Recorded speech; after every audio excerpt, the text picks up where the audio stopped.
Ever wonder why you do the things you do, or make the choices you make? Well, today we are cracking open a Nobel Prize-winning idea that will totally change the way you think about your own mind. We're going to introduce you to two hidden characters who are, right now, secretly running the show inside your head. Let's get into it. But first, let me ask you something. Are you really in control of your decisions? I mean, when you make a choice, what to buy, who you trust, what you believe, you feel like you're in the driver's seat, right? That your conscious, rational self is calling the shots. Well, what if I told you that most of your choices are actually being shaped by a hidden agent, a part of you that you barely even know exists? Okay, let's dive right in. The massive idea from Daniel Kahneman's work is that our mind isn't just one single thing. Nope. It's more like a play, a drama, with two main characters. He calls them System 1 and System 2. And understanding how these two talk to each other, or more often how they don't, is the absolute key to understanding how we all think. So on one side, you've got System 1. You can think of this as the fast-acting hero of our story. It's your gut reaction. It's automatic, intuitive, and operates with almost zero effort. Then, on the other side, you've got System 2.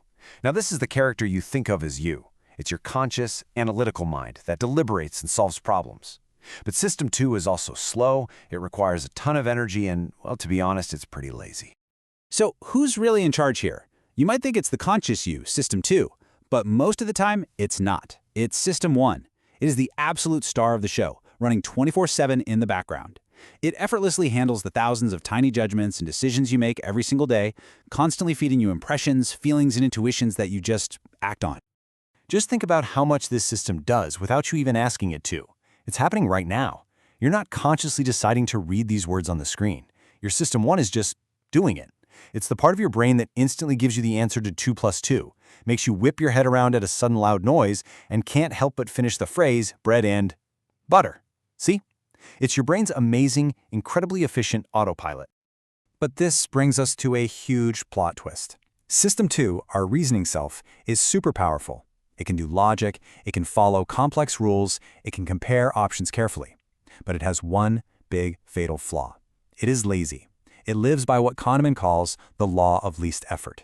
So what does it do most of the time? It just outsources the work and signs off on whatever System 1 suggests, no questions asked. You want to see this in action? Let's try it. I want you to read this question and just go with the very first answer that pops into your head. Don't think too hard. A bat and a ball cost $1.10. The bat costs exactly $1 more than the ball. How much does the ball cost?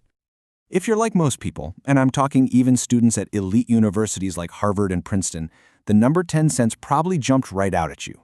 It just feels right, doesn't it? It's easy, it's intuitive, and that's your System 1 talking. But it's wrong. This is a perfect, brilliant example of System 1 serving up a quick, plausible answer and System 2 just being too lazy to double-check the work. Okay, so to get to the correct answer, which is 5 cents, your System 2 actually has to wake up and get to work. It has to physically resist that first easy answer. It has to think logically, maybe even set up a little algebra problem in your head, and then actually solve it. This takes real mental energy. Your pupils might have even dilated a bit doing it. And it's exactly that kind of effort our lazy System 2 tries to avoid at all costs. And this really gets to the core of it all. As Kahneman himself points out, what's so wild is that the cost of checking is tiny. We're talking a few seconds of focused thought. But even that small price is often too high for our brain, which would rather just rubber stamp a wrong answer and move on. So, that little bat and ball puzzle, it's more than just a brain teaser. It reveals a fundamental truth about our minds. This flawed partnership, this hyperactive, error-prone System 1 and this lazy, inattentive System 2 doesn't just trip us up on riddles.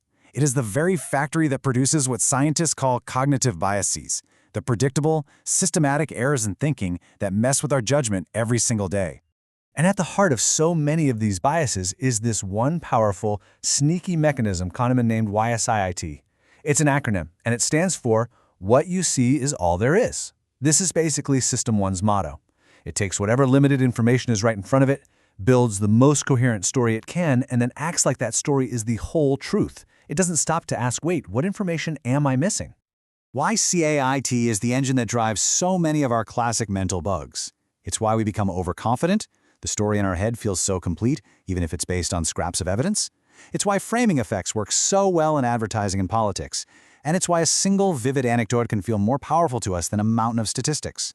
We see the story, and to our brain, that's all there is. So let's zoom in on just one of these biases, one that probably gets every single one of us, all the time. It's called the planning fallacy. This is our natural, almost unavoidable tendency to create plans and forecasts that are just wildly optimistic, basically a best-case scenario. The planning fallacy happens because YCAIT traps us in what's called the inside view. Our System 1 focuses only on our unique plan, our special circumstances, our amazing team. The fix, the cure, is to force our lazy System 2 to take the outside view. That means deliberately ignoring all the details of our own situation and asking one simple, powerful question. What happened when other people tried to do this before? It means looking for the statistics, the boring general data. Here is a perfect little slice of that outside view. It's a cold, hard statistic. The reality is, only about 35% of small businesses in the United States survive for 5 years. That is the statistical base rate. That's the truth. But now look what happens when entrepreneurs get trapped in the inside view. They guess the success rate for a business like theirs is about 60%, already way too optimistic. But for their own business, a jaw-dropping 81% think they'll succeed. And get this, a full third of them believe their personal chance of failing is literally zero. They see their plan, their passion, and to them, that is all there is. The outside view might as well not exist. Okay, so if our brains come preloaded with all these bugs and glitches, what are we supposed to do about it? Are we doomed? Well, no. And that brings us to our final and maybe most important section, how we can actually use this knowledge to outsmart our own brains. Now, here is the absolute key takeaway. You can't turn off System 1. You wouldn't want to.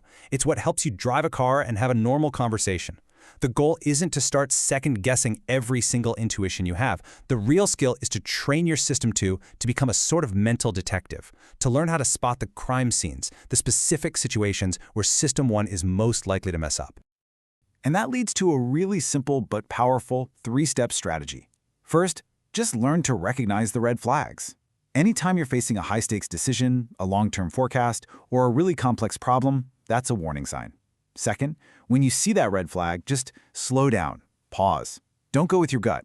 Give System 2 a chance to get off the couch. And third, deliberately engage it. Ask yourself, what's the outside view here?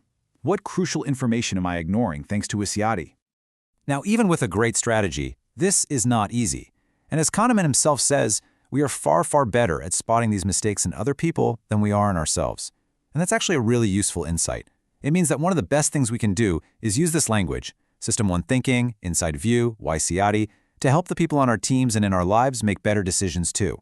So there you have it. You've met the two characters running the show inside your head. The fast, intuitive, and often brilliant but error-prone System 1, and the slow, logical, powerful, but very lazy System 2. Just knowing they exist is half the battle. So the only question left is, in those moments that truly matter, which one are you going to let take the lead?